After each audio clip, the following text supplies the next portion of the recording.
सबको नमस्कार। तो हम विचार कर रहे थे श्रद्धा सर्ग की जो कथा है। तो देखिए आगे श्रद्धा के वचन सुनकर मनु खिन्न होकर कहते हैं, यद्यपि तुम्हारे प्रेरक वचन मधुर पवन के समान मेरे हृदय में उत्साह के भाव भर रहे हैं, तथापि मैंने भली भांति समझ लिया है कि यह जीवन असहाय एवं निरुपाय है। चाहे जितना प्रयास करने पर भी अंततः जीवन में निराशा ही हाथ लगती है। इसे सफलता मानना मात्र भ्रम ही होगा। मनु के निराशपूर्ण वचनों को सुनकर श्रद्धा ने उन्हें समझाते हुए कहा कि तुम इतने व्याकुल क्यों हो? तुम अभी से जीवन के पर बैठे हो या परे बैठे हो। जीवन में व्याप्त होने वाली सफलता के प्रति इतने निराश क्यों हो? क्योंकि जो वीर और साहसी व्यक्ति होते हैं वे तो मरकर भी अर्थात कठिन परिश्रम से सफलता प्राप्त करते हैं।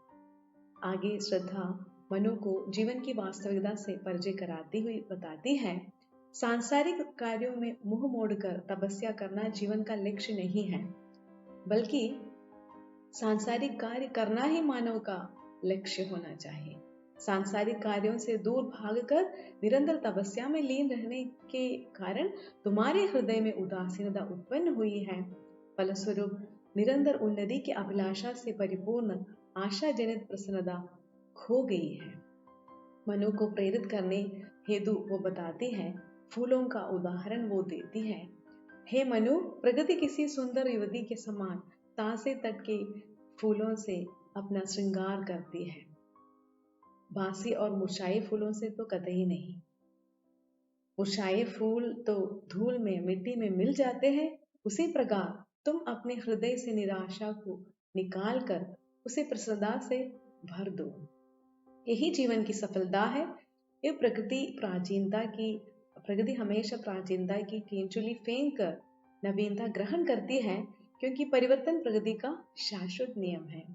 जो प्राणी परिवर्तन में विश्वास कर युगानुकूल कार्य करता है उसे जीवन में सफलता प्राप्त होती है।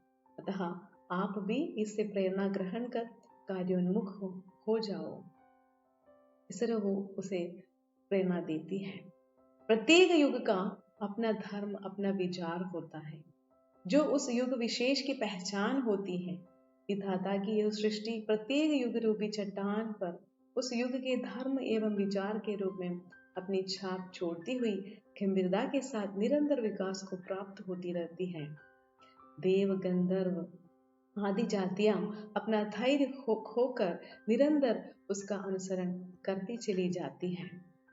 आगे श्रद्धा बताती है, हे मनु, एक तुम हो जो चेतन होने के बावजूद निष्क्रिय होकर निराश और उदास बन बैठे हो, और दूसरी ओर वह जड़ प्रकृति है जो अनंत वैभव से परिपूर्ण है। एक तुम यह विस्तृत भूखंड प्रकृति वैभव से भरा आनंद, कर्म का भोग, भोग का कर्म, यही जड़ का चेतन आनंद। यहाँ पर संचित कर्मों का उपभोग लिया जाए रहा है तथा आने वाले भोगों के लिए निरंतर कर्म किए जा रहे हैं। अतः तुम स्वयं देख सकते हो कि यह विस्तृत भूमंडल अचेतन एवं जड़ होते हुए भी उस चेतन प्राणी के समान आनंद की उपलब्धि जो है कर रही है। मनु को जीवन के प्रति विरक्त होता देख श्रद्धा कहती है, हे मनु, तुम अकेले बिना किसी के सहारे सृष्टि निर्माण संबंधी एक कैसे करोगे? एक करने के लिए पुरुष और नारी का साथ होना आवश्यक है। लंबी अवधि तक अकेले रहने की वजह इसी अभिलाषाएं जो है मृतप्राय हो गई है, नष्ट हुई है तुम्हारे मन से। साथ ही नारी के प्रति अनाकर्षण उत्पन्न हो जाने से तुम अपना आत्म विस्तार करने में असफल हो रहे हो। अतः इन्हें यह जीवन बोझ सा तुम्हें लगता है। क्या यह संभव होगा कि मैं तुम्हारी सहचरी बनूं, बिना किसी विलंब के अपने कर्तव्य का भली भांति पालन करूं, जिससे तुम्हारा जीवन निश्चय ही सफल हो जाएगा? मैं तुम्हारे सम्मुख हूं, अतः तुम मुझे अपना सहायक क्यों नहीं बना लेते? इस तरह वो बताती है। श्रद्धा मनु की सहचरनी बनने के लिए उत्सुक है, इसलिए वो कहती है, हे मनु, मैं तुम्हारी आजीवन संगिनी बनने के लिए अपने आप को समर्पित करती हूँ। समर्पण लो सेवा का सार, सजल संसदी का यह पतवार। आज से यह जीवन उत्सर्ग, इसी पद तल में विगत विकार।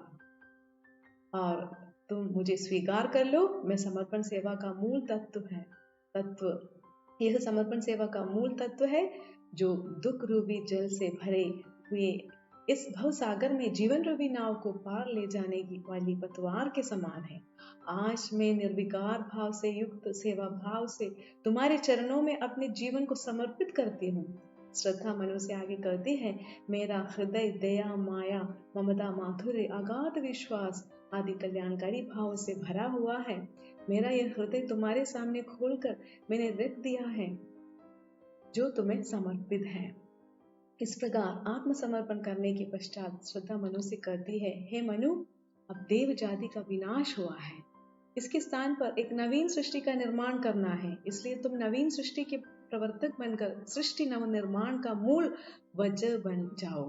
तुम्हारे कारण नवीन सृष्टि की लता विकसित होगी और उस पर निर्माण रूपी फूल खिलेंगे, जिसकी खुशबू से जो है सारा संसार परिपूर्ण हो जाएगा। अतः तुम अपने सुंदर फूलों से खेलने का प्रयास क्यों नहीं करते? हे मनु, क्या तुम इस सृष्टि की निर्माण करने वाले विधाता के मंगलमय वरदान को नहीं सुन पा रहे हो, जो कह रहे हैं शक्तिशाली होकर जय प्राप्त करो? उनके जय गान की ध्वनि आज विश्व में चारों ओर गूंज रही है। हे मनु, तुम तो अमृत संतान हो, देव पुत्र हो, तुम्हें डरने का कोई कारण नहीं है। तुम इस नवीन सृष्टि की रचना करने के लिए उद्युत हो जाओ। देख लो सही, मेरे रूप में मंगलमय वृद्धि जो है आज तुम्हारे सम्मुख खड़ी है। निश्चय ही तुम्हारा यह भविष्य उज्जवलमय मंगलमय एवं जो है कल्याणकारी भावनाओं से युक्त है, आकर्षण से परिपूर्ण है, जिससे संसार का सारा वैभव अपने आप स्वयं तुम्हारी ओर खींचा चला आएगा। श्रद्धा मनु को नवीन सृष्टि रचना की प्रेरणा देती हुई कहती है, हे मनु, देव जाति का मिथ्याभिमान ही उनके विनाश का मूल कारण था। उनकी अतिविलासता ही उन्हें ले डूबी। आज हमारे सामने देव सृष्टि के विनाश के उपरांत जो खंडहर जो अवशिष्ट बचे हैं, वे नवीन सृष्टि के विकास में महत्वपूर्ण सामग्री बन सकते हैं। अतः मानव सृष्टि के निर्माण के लिए तुम्हें इस विपुल सामग्री को इकट्ठा कर मन से हिंसा, मिथ्याभिमान और विलास भावना को निकालकर उदात्त भावना से कार्य करना होगा। यही नवीन मानव सृष्टि भावमय चेतना अवस्था को प्राप्त कर सकने में सफल होगी। हम तुम मिलकर जिस नवीन मानव सृष्टि का निर्माण एवं विकास करेंगे, उसका इतिहास चेतना का सुंदर इतिहास माना जाएगा, जिससे संसार में रहने वाले सभी प्राणियों के लिए, तमाम प्राणियों के हृदयों में उदात्त भावों का सत्य छिपा रहेगा। अतः मेरी यह इच्छा है कि विश्व के हृदय पटल पर सुनहरे अवसरों में चेतना का इतिहास लिखा जाए और जो सदैव विद्यमान रहेगा। आगे श्रद्धा करती है कि मेरी यह मनोकामना है कि विधाता द्वारा निर्मित यह नवीन मात्रा सृष्टि अत्यंत मंगलमय और कल्याणकारी होकर पूर्ण रूप से सफलता प्राप्त करेगी। यद्यपि यह मार्ग कठिन है, चाहे सागर सूख कर स्थल बन जाए, ग्रह मंडल बिखर बिखर जाए, ज्वालामुखी भले ही भयंकर विस्फोट करे, तब भी यह नवीन मानव सृष्टि इन समस्त बाधाओं को इसी समय चिंगारी के समान गर्व के साथ कुचलने में, बुझाने में सफल होकर अभिमान के साथ खड़ी रहे। केवल इतना ही नहीं, आज से मानव सृष्टि का यश वायु, पृथ्वी और जल सभी स्थानों में अबाध गति के साथ फैल जाए। आगे वो बताती है, उसे कार्योन्मुख करने हेतु कहती है, चाहे सागर अपने धाराओं में प्रवाहित होकर चारों ओर जल ही जल प्राप्त हो, बड़े बड़े द्वीप भले ही उनमें कछुए के समान डूबते उतरते नजर आए, लेकिन ऐसी विपरीत जो परिस्थिति में नव मानव सृष्टि असहाय एवं निरुपाय दिखाई न दे। इसके विपरीत वह भौतिक उन्नति को प्राप्त करने का प्रयत्न करती हुई एक सुदृढ़ मूर्ति के रूप में तत्पर हो। आगे चलकर यही नव मानव सृष्टि इतनी अधिक बल वाली हो, बलवती होगी जिसे संसार में कहीं दुर्बलता नजर नहीं आएगी। और यदि किसी कारणवश दुर्बलता के कारण पराजित होना भी पड़ेगा तो भी उस हार से मानव सृष्टि व्याकुल नहीं होगी। इतना ही नहीं, मानव सृष्टि में भरा हुआ शक्ति का आवेग बिना रुके संचारित होता ही रहेगा।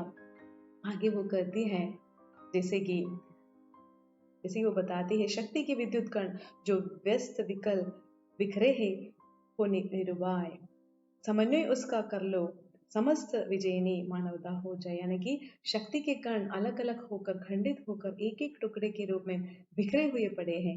इन्हें इकट्ठा करने का कोई उपाय नहीं सोच रहा है।